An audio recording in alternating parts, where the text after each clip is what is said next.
Hello, my dears, my dear Scorpio. Welcome, welcome, welcome back to our deep dive. Hello. We are so happy you're here. We're going to be diving deep into the sky energies for you for the week of December 22nd through the 28th, 2025. It is a huge week, a really major transition. A massive one, kicking off with the solstice, my honeys, and taking you right into the new year. And, I always have to say this. Be sure to follow your rising sign, my sweeties. It is so, so important. It really is. And when we look at the energies for you, Scorpio, we are dealing with a really powerful realignment. It starts right away. Okay. The sun has officially moved into Capricorn. That's the solstice moment. And for everyone, this is kind of a 3-month backdrop of steady persistence.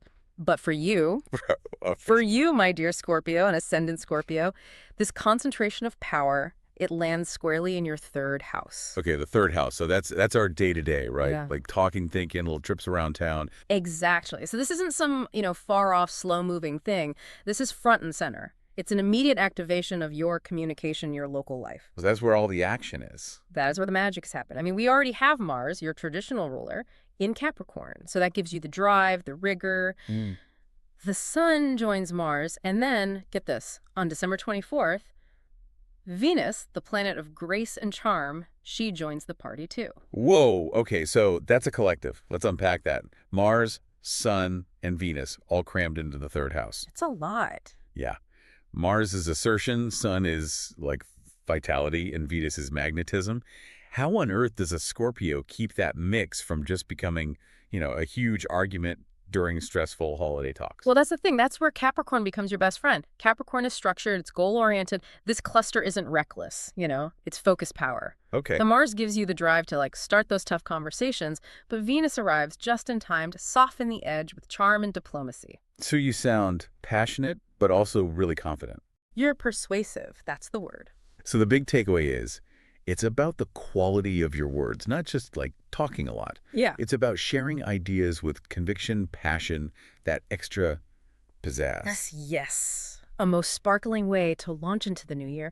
And this energy, it's going to stay incredibly tight through the middle of January 2026. Wow. Yeah. So think about it. If you've been hesitant to send a big email or submit a pitch or even just clear the air with a sibling, this is the week. You have the cosmic wind at your back. Okay, so the 3rd house is really command central this week. So let's talk practical stuff. Opportunities, and maybe where we need to be a little careful. The 3rd house is our tools, our environment. What about, material things? It is the holidays, after all. It's a great point. The sources definitely highlight a focus on practical investments. You've got this powerful, practical Capricorn energy right when all big sales are happening. Right. So Capricorn loves long-term planning, and Mars in the 3rd house points directly to things like new technology, personal devices. So it's not about just impulse shopping. It's more strategic. Upgrading the tools that help you communicate or get around. A new computer, maybe. A new computer, a better system for your car. Yeah. Exactly. It's a strategic Capricorn-approved purchase that makes your daily life more efficient. Love that. Okay, but you mentioned a speed bump. The 3rd house also covers short journeys, travel. Where's the potential glitch? The glitch is building in the background. It comes from the approaching full moon in Cancer on January 3rd. We're already starting to feel that energy now. Okay, so a little heads up. A little heads up specifically about travel planning. Because Mars gives you such a forceful thrust, there's a real tendency to rush things, to just assume the details are handled. Oh, I see. So if you're planning a trip this week, even just a quick road trip, the message is slow down. Throw it way down. Double check everything. If you try to power through the logistics with that Mars speed, you might miss a crucial detail. A lost booking, a missed connection. You know the drill. Use that Scorpio focus. Use that innate skill. Meticulously check it all. That's great advice. Okay, so zooming out a little. The solstice. The sun at 0 Capricorn. This is a bigger 3-month theme. What's the flavor of that? What's really fascinating is the configuration right at that moment. The sun is energetically sandwiched between Venus, the sacred feminine, and Mars, the sacred masculine. Interesting. Yeah.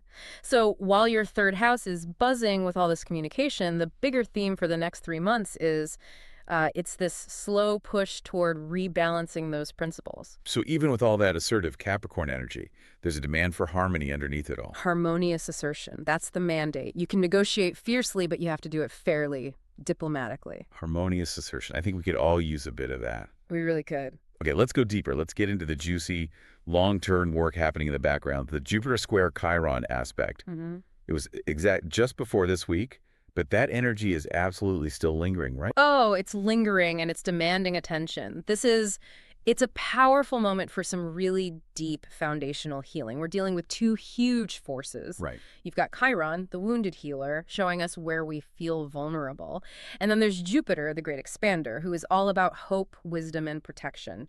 A square between them forces you to stop and sort of work on the tension. So how does that map onto the Scorpio chart? Where's the wound and where's the wisdom? Okay, so for you, Scorpio, Chiron is in your 6th house. That's your daily life, your self-care, health, habits, the real nitty-gritty stuff. Okay. But Jupiter, he is expanding your 9th house, the house of higher truth, ethics, morality, your big vision. Ah, I see the tension immediately. It's that struggle between my big ideals and what I actually do every single day. You got it.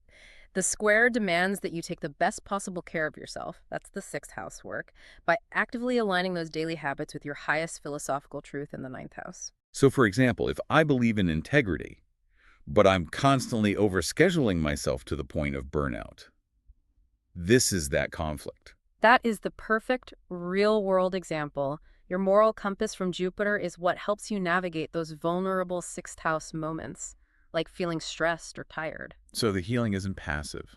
Not at all. It's earned through conscious choice. Keeping that optimistic 9th house vision alive helps you put the little daily struggles in perspective. It's about not abandoning your body while you're pursuing your mind, Showing up for yourself, body, and threat. merging the spiritual and the somatic. Yep. Exactly. That's deep. Okay, let's switch gears a bit to relationships. Venus is doing a little dance. She starts the week in Sagittarius, your 2nd house of self-worth. Right, before she joins that big party in your 3rd house on Wednesday. And that transition highlights what you value as you head into this super communicative phase. And it happens while the general celestial climate is a little tricky for relating. We need a general turbulence check, my dears. Venus is making some hard aspect squares to both Uranus and Neptune. It just creates this kind of low-grade friction around partnerships and pleasure. Okay, so where does that friction show up for Scorpio? It gets specific. Uranus is in Taurus, which is your 7th house of partnerships, committed relationships. Uranus is the disruptor, so it can bring unexpected challenges or a sudden desire for freedom. Like, I need space now. Totally.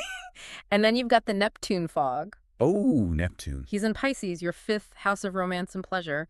A Venus-Neptune square can bring confusion, disappointment, or just like a total disconnect from reality when it comes to your romantic expectations. Wow. So we have this huge surge of power for persuasive talk in one area, but at the same time, there's potential for friction in partnerships and fog in romance. How do you even navigate that? Well, the lesson here ties right back to where Venus starts the week. In your 2nd house of self-worth. Okay. The mandate is sincerity. You have to give from a place of abundance, a place of pure self-worth, without expecting a specific outcome. Because if you try to use that high-powered communication to, say, manipulate an outcome, that's where the Uranus friction or the Neptune fog will trip you up. Precisely. This climate requires you to choose authenticity over illusion. Just be present for yourself, Scorpio. Trust your own value. It's the best way to make sure that 3rd house charm is genuine. Okay, so let's bring this all home. Let's wrap up. This week is all about this incredible assertive communication thrust in your immediate world. Giving you all the tools to speak with conviction and plan strategically. But that short-term sparkle is grounded by a much quieter, long-term demand for deep self-care and principled action. You're being asked to tie your higher ethics directly to your daily well-being. It's a week of not just speaking your truth, but actually living it. And really, the current skies highlight a classic Scorpio truth, don't they? That true, powerful regeneration. It only really begins when you decide to live your unique essence in a bigger way than ever before. That's it. Use that power in your 3rd house to speak that bigger, more authentic vision into existence. You have the skill, the vitality, and the drive. Go make your world match your vision. Live your unique essence, my dear listener. Oh, I love that. If this deep dive sparked that Scorpio conviction in you, please don't keep it to yourself. Light up the comments below, share your biggest takeaway. We love to see your light. We really do. Throw us a like or subscribe to help us keep diving deep and bringing you all this concentrated wisdom. Thank you so much. Now, if you are a Scorpio rising and you want to check out your sun sign, or if you're just curious about what the rest of the zodiac is up to, stick around. We're moving on to the next sign now.